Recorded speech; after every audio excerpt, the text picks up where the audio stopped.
Ainda Estou Aqui é a grande promessa do Brasil no Oscar. É a vingança de Fernanda Montenegro. E, de acordo com algumas pessoas, é a volta do cinema brasileiro.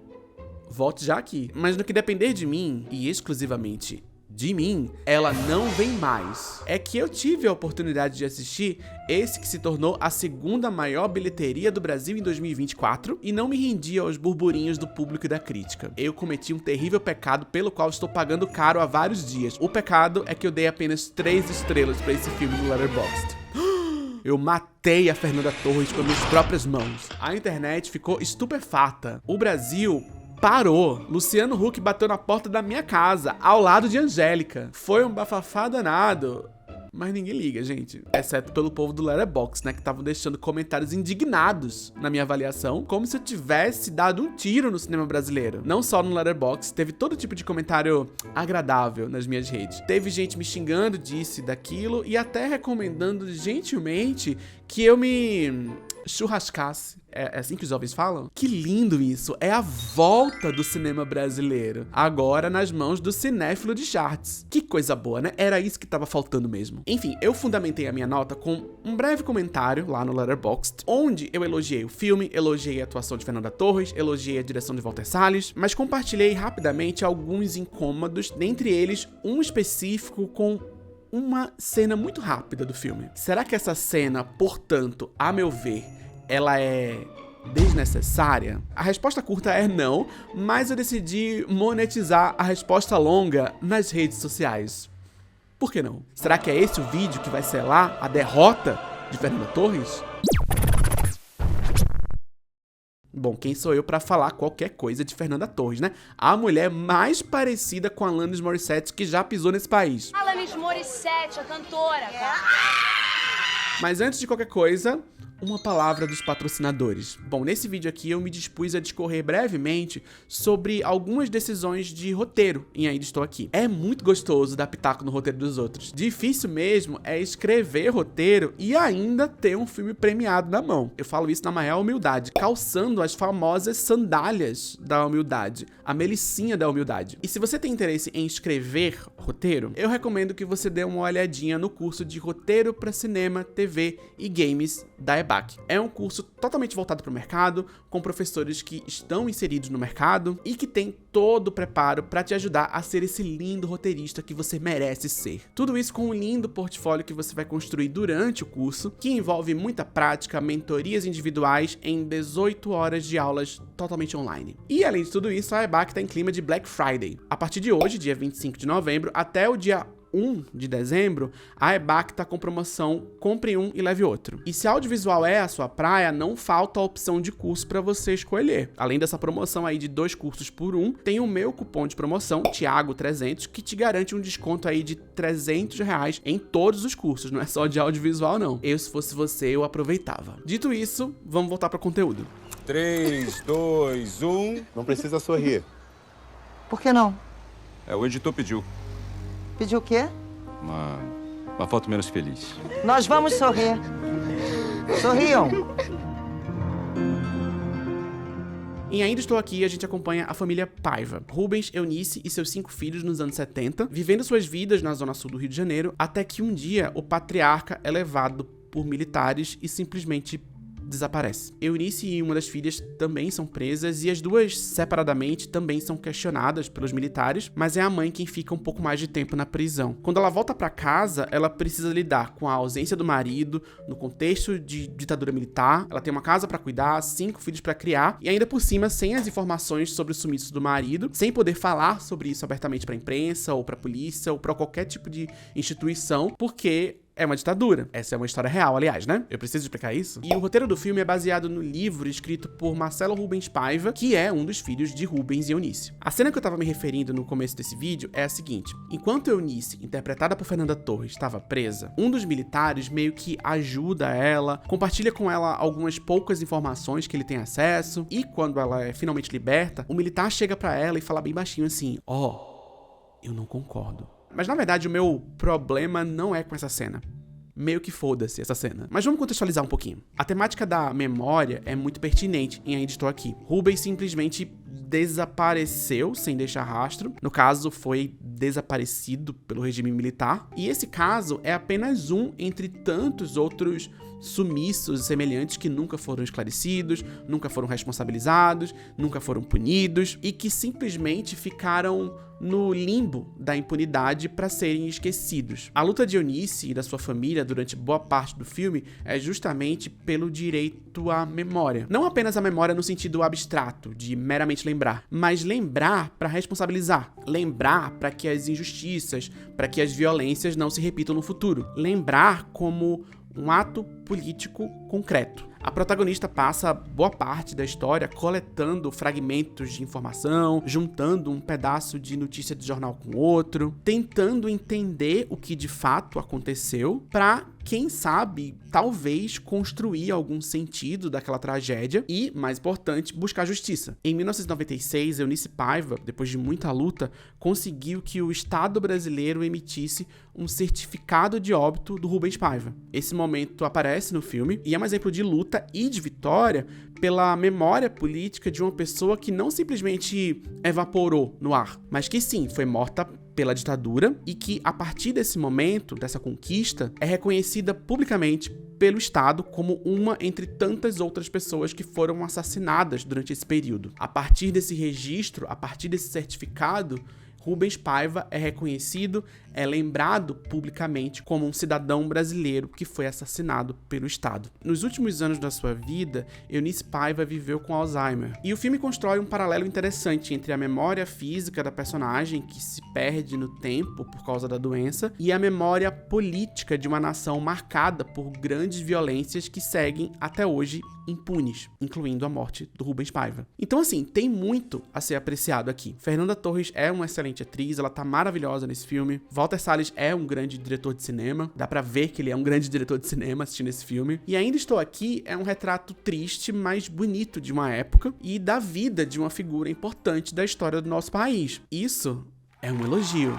E tem mais. E outra. Uma das coisas que eu comentei lá no Letterboxd foi sobre o meu fascínio com a casa onde a trama se passa. Uma casa que, em certa medida, é um personagem importante da história. Eu tenho a impressão de que quem assiste esse filme tem uma dimensão espacial muito precisa dessa casa. A gente sabe onde fica cada cômodo, cada momento ali na casa é muito bem localizado geograficamente. E eu tendo a gostar de filmes que constroem esse senso espacial muito apurado. Além disso, muito dessa história é contado através de portas, de personagens que ouvem conversas atrás de portas, que ouvem barulhos atrás de portas, que são enquadrados por portas. A filha mais velha da família viaja para Londres no começo do filme e os relatos que ela conta para a família sobre a viagem, sobre a vivência dela naquela cidade, incluem um fascínio pelas portas das casas vitorianas. O que num primeiro momento pode parecer um detalhe muito solto, mas conversa muito bem com o restante do filme. Enfim, a encenação toda é muito bem construída, é um filme visualmente coeso, é interessante. Isso é um elogio também. Existe também uma subjetividade ali muito bem contemplada da figura da mãe, da mulher, da dona de casa, que tem contas a pagar, que tem 5 filhos pra criar, que tem todo um turbilhão de tarefas ali precisando ser feitas, e que talvez até quisesse sentar e chorar um pouquinho, mas simplesmente não tem tempo pra isso. A própria Fernanda Torres falou muito bem sobre esse aspecto da construção da personagem. And once my mother told me, you know, Nanda, in tragedy, if you are gonna do Hecuba or Antigona, you cannot cry. I mean, if Hecuba starts crying in the first bad news that she receives, at the end she'll look like a cockroach. Isso também foi um elogio. Passada. Foi. Me agradou também a caracterização dos personagens, a direção de arte. Parece realmente que você está assistindo imagens da época, não uma caricatura de uma época como a gente está acostumado a ver por aí. Estou falando com você, Netflix. Isso é um elogio. Eu estou elogiando o filme. Pra mim, é bom. Tá sentindo uma conjunção adversativa chegando? É porque ela vai chegar mesmo. Mas eu não consigo evitar de pensar na forma como se fala sobre ditadura no cinema brasileiro e na mídia brasileira de uma forma geral. Em especial esse cinema que envolve grandes nomes, grandes empresas, muito prestígio e um dos cineastas mais ricos do mundo que não enriqueceu com o cinema. É rico de banco, nada contra.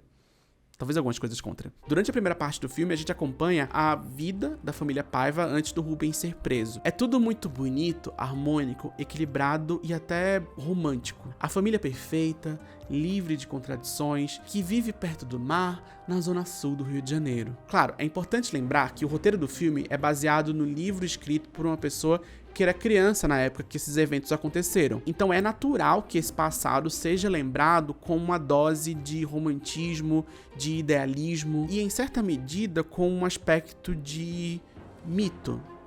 Mito é uma palavra meio estranha em 2024, né? Mas sim, Rubens Paiva é lembrado, de certa forma, como um herói mítico. Um grande pai, um grande marido, um homem generoso, respeitado pelos seus pares e, novamente, livre de contradições. Ele não era terrorista, ele não era guerrilheiro, ele não estava ligado a nenhum tipo de luta armada. O filme faz questão de lembrar isso pra gente. O único crime dele foi ajudar outras famílias.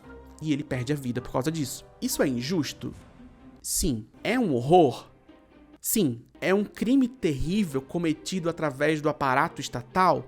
Com certeza. Não tem nada de errado em contar essa história com esse recorte ou a partir desses pontos de vista. Mas será que é isso que tá faltando na memória coletiva? Aliás, é justo fazer essa pergunta? Existe todo um subgênero de filmes sobre ditaduras militares na América Latina contados a partir do ponto de vista de uma criança, a partir do olhar de crianças que perderam seus pais na ditadura, que tiveram suas famílias, suas memórias de infância maculadas pela ditadura. Pensa em O Dia em que Meus Pais Saíram de Férias, Menino de Quixote e A Culpa de Fidel. Filmes bem diferentes uns dos outros, diferentes de Ainda Estou Aqui, mas que têm esse elemento em comum. Em algum momento, em algum aspecto, tem o olhar inocente de uma criança ali, em alguma parte da narrativa. Ainda Estou Aqui é centrado na figura da Eunice, claro, mas o roteiro do filme é baseado no livro do Marcelo Rubens Paiva, que era uma criança na época que tudo isso aconteceu. Então, parte desse olhar descomplicado sobre essa família,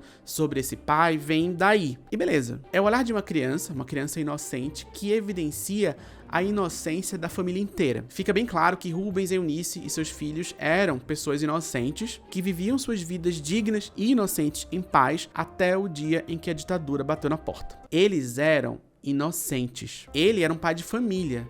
Ele não merecia passar pelo que ele passou. Essa família não merecia passar pelo que eles passaram.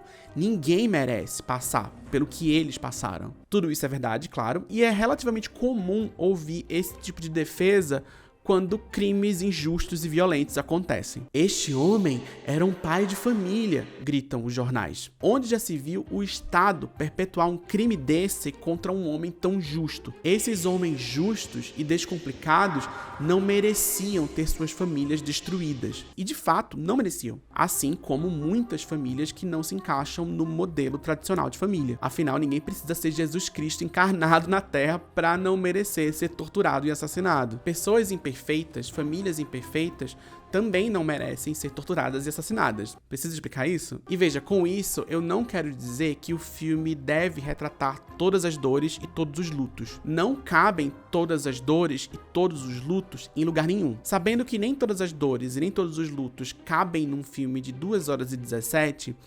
escolhas precisam ser feitas. Algumas dores aparecem, outras não aparecem. Alguns lutos são filmados, outros ficam atrás das câmeras. Historicamente, consistentemente, os lutos que ganham filmes exibidos em grandes festivais, com grande cobertura da mídia e grande comoção nacional, o que é bem raro, vamos combinar, são majoritariamente os lutos oriundos de certos lugares sociais. É um fato da vida. O que a gente faz com esse fato? Aceita que dói menos ou confronta de alguma forma? E aí vem a tal da cena. Eunice, prestes a se liberta, ouve de um militar a frase "Eu não concordo".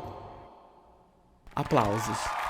O mesmo militar que, enquanto ela estava presa, forneceu para ela algumas poucas informações que ele tinha acesso e, de uma forma geral, fez o que pôde para amenizar o sofrimento dela. Tudo isso também é contado no livro. Tudo isso, até onde se sabe, realmente aconteceu. E é possível, baseado nos relatos, que Eunice Paiva realmente tenha sido impactada por esse acontecido. Mas será que essa cena realmente precisava estar no filme? O diretor e o roteirista tinham obrigação de incluir esse momento? Qual que é o propósito dessas cenas existirem? Essas perguntas fazem sentido? A resposta curta é não, e a resposta longa, a gente vai conversar sobre ela agora. Quando eu apontei essa crítica superficialmente lá no Blue Sky, talvez tenha ficado subentendida a ideia de que eu considerei esses momentos desnecessários. E eu entendo que, da forma como eu me expressei ali, com uma piadinha, sem pensar muito antes de postar, realmente essa leitura seja possível. Mas eu quero aproveitar esse espaço aqui pra deixar bem claro que não, eu não tô sendo flanelinha de roteiro. Não cabe a mim dizer qual cena entra e qual cena sai do corte final. Da forma como eu vejo, se a cena do Milico bonzinho não existisse, o filme seria outro. Isso vale pra qualquer cena e pra qualquer filme. O meu papel é avaliar o filme, qualquer filme, pelo que ele é, não pelo que ele deveria ser. Porque, do contrário, o filme seria meu, não das pessoas que fizeram ele. É meu, me dê isso aqui pra consertar. Eu não tô em busca de um filme ideal, nem existe isso. Às vezes, pode até ter um charme no que alguém chamaria de imperfeição. Às vezes, um defeito é uma besteira quando comparado à experiência maior que isso pode ter com o filme como um todo. E um filme, qualquer filme, é um todo. Um filme não é uma amálgama de pedaços, aspectos e características. A única coisa no mundo que pode ser uma amálgama de pedaços, aspectos e características é um game. A gente assiste um filme todo, não a fotografia, a direção de arte, o roteiro, ou ainda cada cena separada uma da outra.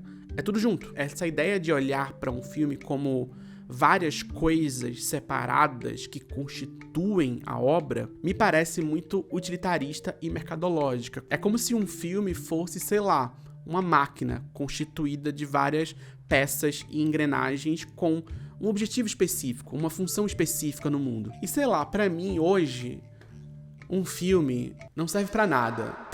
Não no sentido utilitarista, eu quero dizer. E tudo bem não servir pra nada. A arte, assim como a vida, não precisa ser produtiva. Bonito isso, né? Eu li no livro aí. Talvez, justamente, em termos mercadológicos, um filme precise gerar lucro. Ou um filme precise ganhar prêmios. Ganhar o tão sonhado Oscar. Vingar Fernanda Montenegro, salvar o cinema brasileiro. Existem filmes que precisam atingir grandes audiências pela forma como eles são produzidos. Existem filmes que querem ser amplamente premiados. E aí, nesses contextos, a gente pode, sei lá, olhar para esses filmes como produtos, sujeitos à lógica da oferta e da procura, sujeitos a regras mercadológicas que determinam quais características são mais ou menos valorizadas. E essa discussão pode ser interessante, e muitas vezes ela inclui a duração de um filme, cenas necessárias e desnecessárias, furos no roteiro, e a forma como esses produtos são empacotados para serem consumidos ou exibidos em lugares de prestígio. Sabendo disso, o que eu tô dizendo quando eu digo que a cena do Milico bonzinho mudou a forma como eu avaliei Ainda Estou Aqui? Por que essa cena especificamente influenciou a minha leitura do filme como um todo? Porque essas cenas, assim como todas as cenas, são o resultado de escolhas. Sim, a cena estava no livro. Sim, a cena pode ter acontecido de verdade. Muitas coisas aconteceram. Muitas cenas existem, mas nem tudo cabe num filme. Aliás, não custa nada lembrar. A figura do militar que não concorda realmente existe. Cerca de 6.500 oficiais das Forças Armadas foram presos, perseguidos e torturados pelo regime militar. Isso é um fato histórico, merece ser lembrado.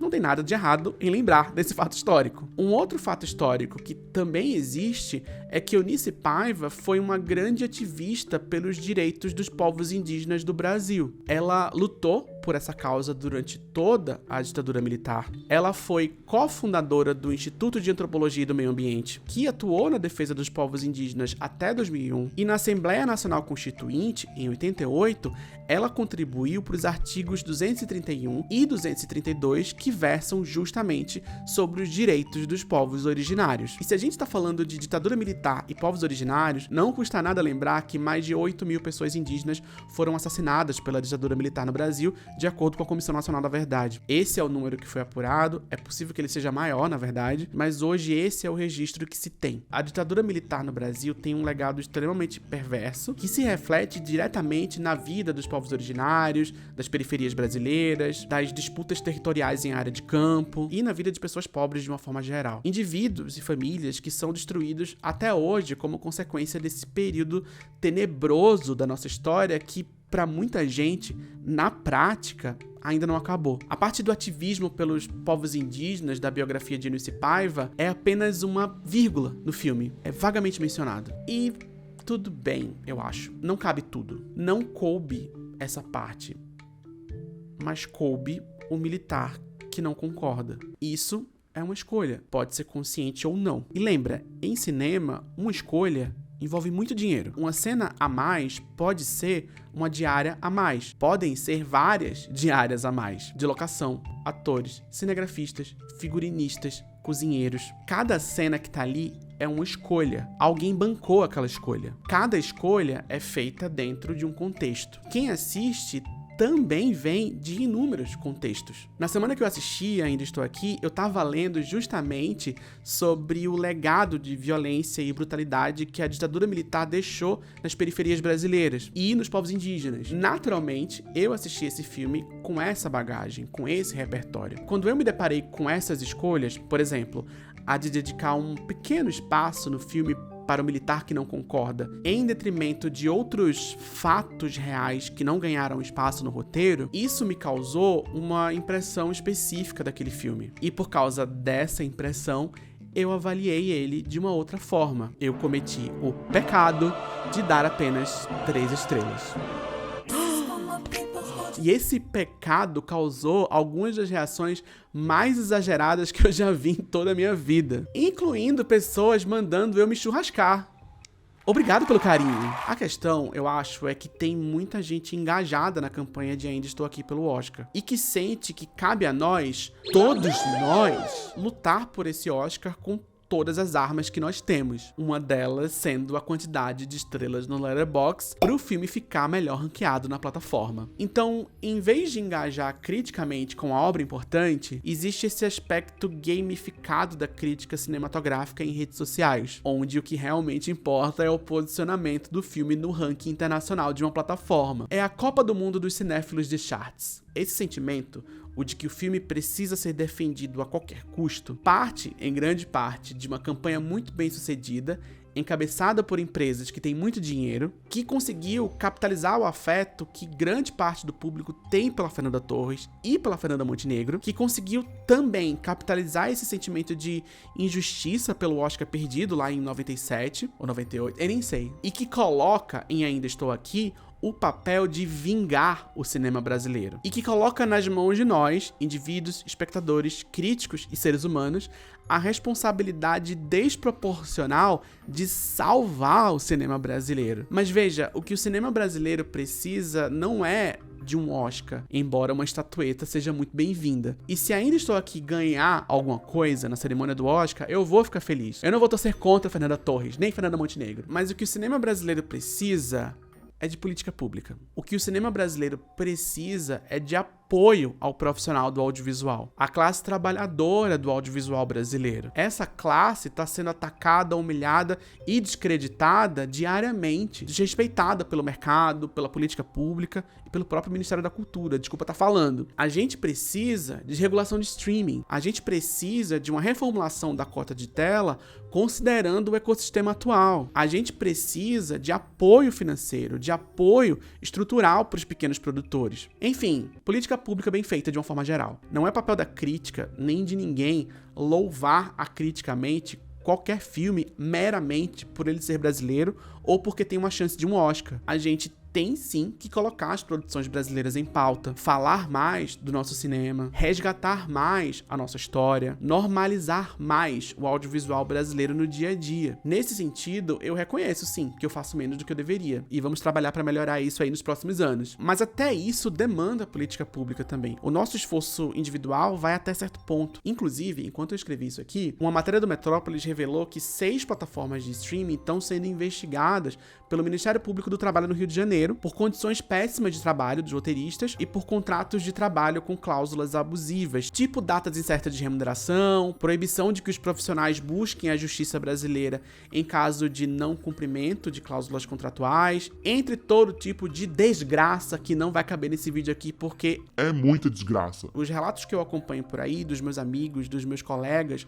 roteiristas, produtores, mostram que tem sido cada vez mais difícil trabalhar com audiovisual no Brasil. E isso se reflete, claro, entre várias outras coisas, na qualidade do produto que chega pra gente assistir. Então, se você sente que precisa defender o cinema brasileiro, vamos nessa. Assistir os filmes é bom, é importante. Colocar os filmes em pauta é uma parte importante da luta. Mas não é tudo. Tem uma luta real aí precisando ser disputada e não é com estrelinha em rede social que a gente vai conseguir as coisas, não. Muito pelo contrário. A crítica tem que ser combativa. A crítica tem que ser dialética. Tem que questionar e tensionar. E como eu sempre venho dizendo, crítica combativa não é necessariamente negativa. Não é pra simplesmente falar mal. Ao mesmo tempo, apontar contradições não é tacar hate. Precisa explicar isso, gente? Apoiar o cinema brasileiro não é elogiar tudo porque sim. Muito pelo contrário, inclusive. O crítico brasileiro Jean-Claude Bernadette tem uma frase que é muito icônica. Ele fala que criticar é pôr a obra em crise. E eu acredito muito nisso. E eu não me considero crítico no sentido tradicional da palavra. Mas eu tô aqui, né? Tomando porrada na cara por causa de estrela no Letterboxd. Então, já que eu tô aqui, eu vou sustentar os meus próprios argumentos. Porque eu acho que faz sentido criticar as coisas que eu critiquei. E quem não gostou, que se lasque. Com todo respeito.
Esse vídeo foi engraçado porque era pra ser a resposta de uma pergunta que chegou num vídeo. Eu recebi uma pergunta do meu amigo e apoiador Gustavo. Ele perguntou pra mim sobre a ideia de cenas necessárias e cenas desnecessárias, sobre esse tipo de perspectiva. E aí eu comecei a escrever sobre isso, sobre a forma como eu vejo, e foi justamente na semana que eu assisti Ainda Estou Aqui, na semana em que eu fiz uma piadinha ali sobre uma cena específica que eu não gostei muito lá no filme e tudo mais, blá blá blá blá blá. Quando eu vi, menina, a resposta tava tão grande que eu falei, vai ser um vídeo só pra isso, né? Aí eu mudei tudo. De qualquer forma, eu queria agradecer ao Gustavo pela pergunta. No final das contas, a resposta que foi pro ar não tem nada a ver com a pergunta inicial. Mas é isso, tamo aqui, né? Deixa um comentário aqui no vídeo, engaja bastante, a gente vai precisar. Eu provavelmente vou ser bastante xingado nesse vídeo aqui, porque as pessoas estavam malucas no Letterboxd. E se as pessoas estavam malucas no Letterboxd, imagina as pessoas malucas que vão aparecer nos comentários desse vídeo. Então eu preciso que você que está aí me assistindo,